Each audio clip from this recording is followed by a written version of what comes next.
في مدينة مونبوليي بفرنسا يصادفك وأنت تتجول في أحد شوارعها محل مخصص لبيع اللوازم التقليدية المغربية.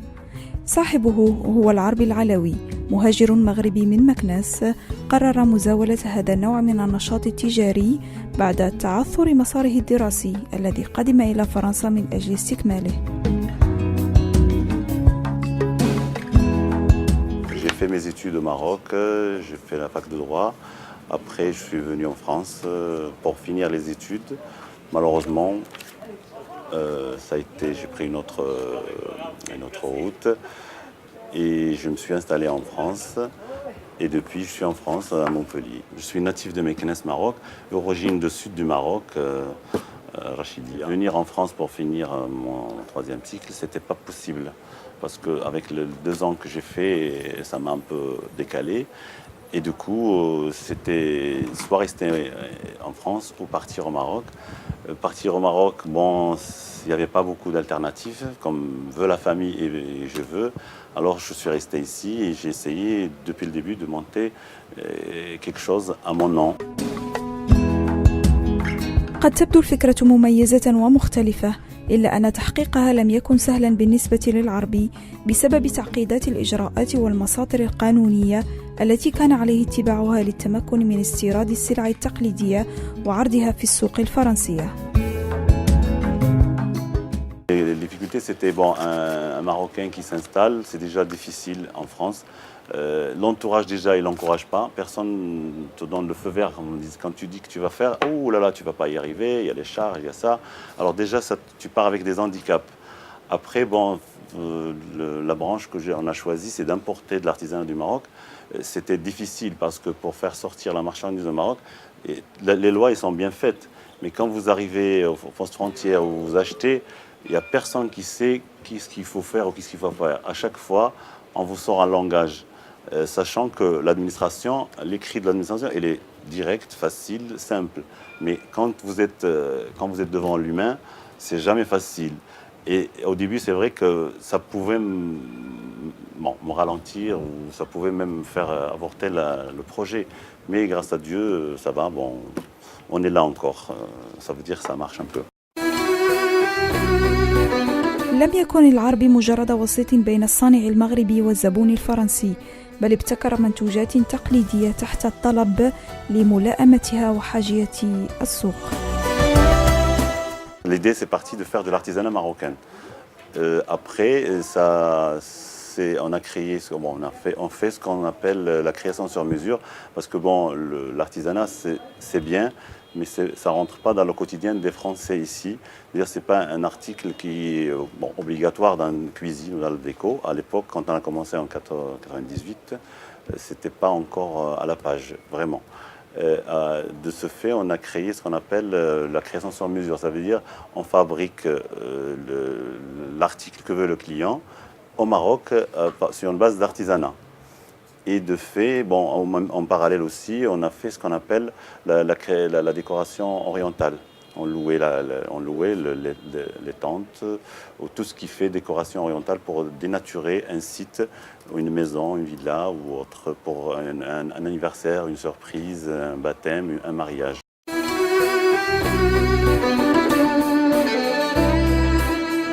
سعيدة هي زوجة العربي وشريكته في مشروعه، ساهمت بدورها في إنجاح التجربة الأولى من نوعها في مونبوليي وتطويرها. كل ما يحتاجه الزائر للمحل من منتوجات تقليدية مغربية يجدها هنا بكميات كبيرة وأصناف متنوعة. Je suis originaire de Bouznika, donc un petit village qui est entre Casa et Rabat. À l'époque, quand je disais Bouznika, personne ne connaissait Bouznika.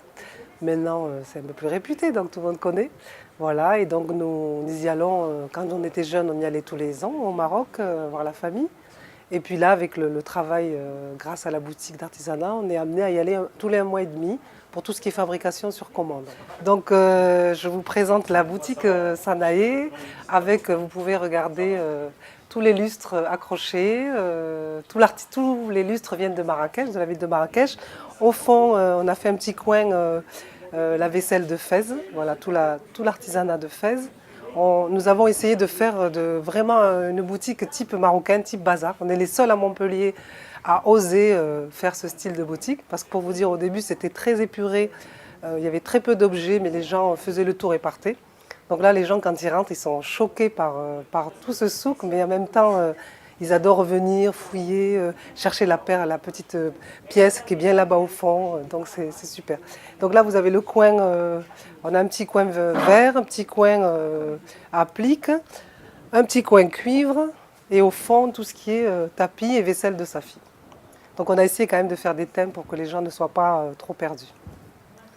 Voilà, également miroir. On fait aussi tout ce qui est huile extrait de parfum, huile essentielle également. Donc tous les soins au naturel avec le henné, le rasoul, l'eau de rose, le savon noir. Parce que les gens vont beaucoup au hammam, que ce soit marocain ou français, donc ils aiment beaucoup le hammam, donc ils viennent acheter les produits naturels de chez nous. Les babouches, voilà, ici nous sommes le temple de la babouche.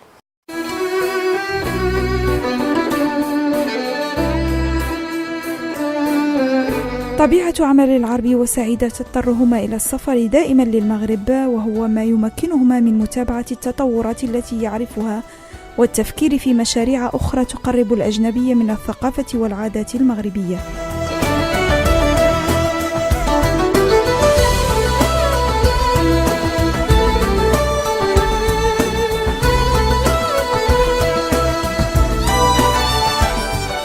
Au Maroc, l'anecdote qu'on peut raconter, mon mari peut-être vous le racontera plus parce que c'est lui qui s'occupe de la fabrication, c'est au début, comme moi j'ai toujours vécu en France, quand on dit voilà la table va être prête à tel jour et à telle heure, on pense qu'elle est prête à tel jour, à telle heure, mais malheureusement c'est des petites anecdotes, c'est que les artisans travaillent un petit peu au gré du temps et donc on a eu ce souci de temps, de respect du temps et surtout ce souci de rajouter sur une table bleue et blanc par exemple, ils vous rajoutent une rosace ou ils vous rajoutent du jaune parce qu'ils trouvent que c'est beau. Voilà, c'est les petites anecdotes, des surprises qu'on a eues au retour quand les transporteurs nous ramenaient la marchandise. Donc ce qui a fait que maintenant on y va nous-mêmes la récupérer pour vérifier si le travail est bien fait.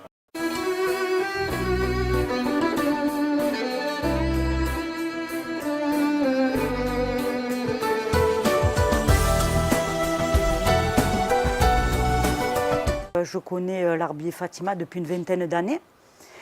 Et notamment parce qu'on habite le centre-ville, on se croisait, donc on fréquente les mêmes magasins, on fait son marché, donc très convivial, donc on s'est liés d'amitié et au moment où ils ont ouvert ce magasin, donc je suis en plus devenue cliente, étant donné que ici on a l'impression que c'est les mille et une nuits, c'est-à-dire la caverne d'Ali Baba avec toutes ses splendeurs du Maroc. Et moi, c'est ce que j'aime beaucoup, c'est beaucoup de chaleur que je retrouve ici. Et je pense que ça se voit dans leur travail. Déjà, quand on rentre, il y a une âme dans ce magasin.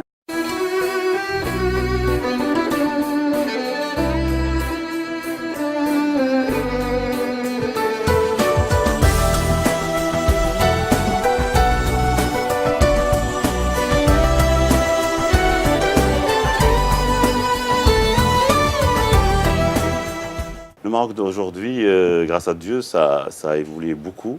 Quand on dit changement, c'est toujours, il y a beaucoup de bien, comme il y a beaucoup de mal.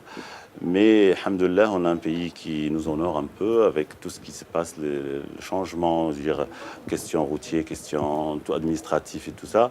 Mais il y a beaucoup à faire quand même. La France aujourd'hui, ça devient de plus en plus difficile de vivre, par rapport aux enfants, par rapport au milieu, par rapport au commerce, c'est très difficile quand même.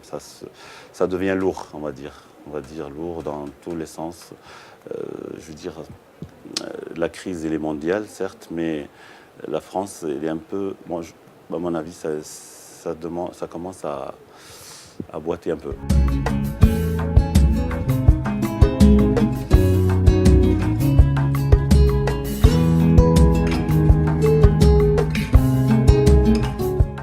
Le fait d'avoir la double culture, c'est une grande richesse parce que on raisonne comme si on a deux cœurs ou deux cerveaux. On pèse plus les choses. Je veux dire, on va mieux. C'est pas mieux que les autres, mais Personnellement, on voit mieux. On voit beaucoup mieux. Ça veut dire que ça nous fait avancer plus. Ça nous fait réfléchir 2 fois. Parce que quand on est là, ici en France, et on n'est pas français, mais quand on est au Maroc, on est marocain d'ailleurs. Alors ce qui fait, on va être bon ici et là-bas. C'est pour ça que je vous dis, ça nous fait travailler 2 fois. Le conseil que je peux donner, c'est qu'il faut écouter son. Quand on a confiance à un projet, il faut se lancer. Ça peut passer comme ça peut pas passer, mais si on n'essaye pas, on ne saura jamais si c'était le bon ou pas. Alors le conseil, je répète, c'est quand on a confiance à un projet, il faut se lancer.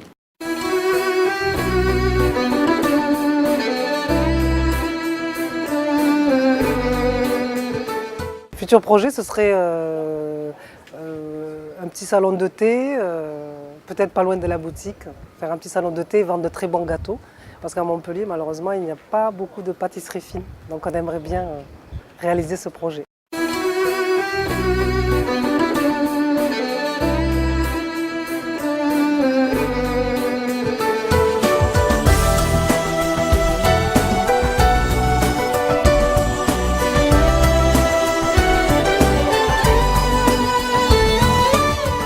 Je salue toute ma famille, tous les amis, tous les artisans, parce que grâce aux artisans aussi qu'on travaille ici. Et je dis à bientôt pour le Maroc. Inch'Allah, si on peut revenir au pays, s'installer, ça serait une bonne chose.